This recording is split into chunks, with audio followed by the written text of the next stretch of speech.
What's going on, guys? I'm back with another video. In today's video, I'm gonna talk about the drop that my single cab has. I've been getting a lot of comments on what kind of drop it got.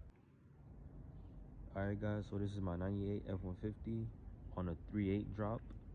The front is dropped with coils and the rear is dropped with a flip kit along with drop shackles. I also have a bolt-on C-notch, and the truck also has drop shocks all around.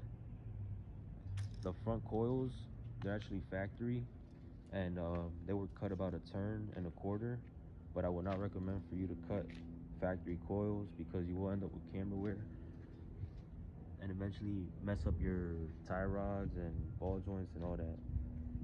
So it's best to get dropped coils already online and install those. So that gave it about a 3-inch drop. I scrape very little up front. It's only when I enter like an incline, like a drive-through or something.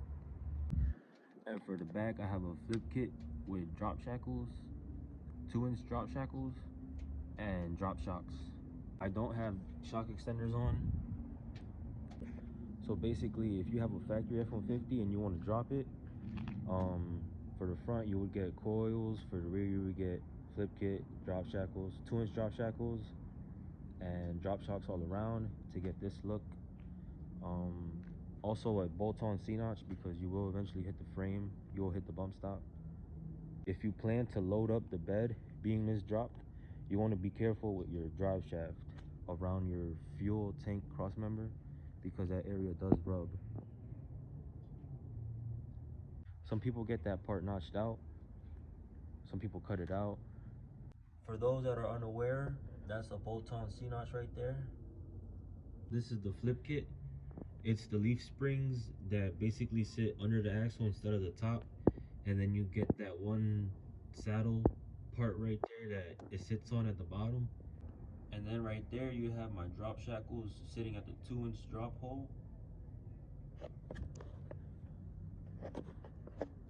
You can also get front hangers and drop the truck about 1 inch or 2, but you'll have to take the factory rivets off. This is what I was talking about with your drive shaft rubbing against the fuel tank cross member. You can see it right there. It has been doing it just a little bit.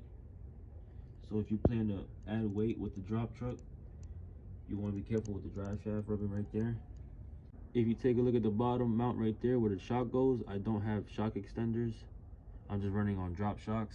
Take a look at my front suspension. You can see that the sway bar links are gone. The bottom mount, the bottom bushing mount for the shock is almost gone. I do have to get new tie rods, ball joints. This is how the front looks from the side.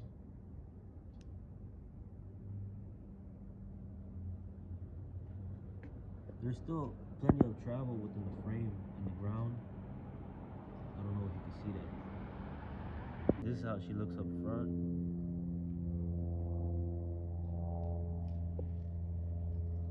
The truck does seem a little lower up front because of the tire size I'm running. I did not go with this tire size. These tires were given to me, that's why I threw them on. They're 215 55 17s. They're a little too thin, but if that's your style, you could ride with it, but that's not my style. That's why it looks a little more dropped up front. And then the rears, I'm running 235 55 17s, which is a better size. I will be ordering a suspension kit soon for the front to get done. Then the truck will be riding a lot better. I lost some people to these streets and make my heart skip a beat, feel like it's never going in. I know sometimes this shit get hard to get to praying to the Lord, I feel like you never gonna win. My mama told me watch your back, them hoes just want you. That's gonna be it for this video, guys. If I miss anything, y'all just drop a comment. Like I said, I'm gonna order a kit soon to get the front suspension done. I could have gotten more details out of this truck, but I just made it a quick video. Thank you for watching, guys. I'll see you on the next one.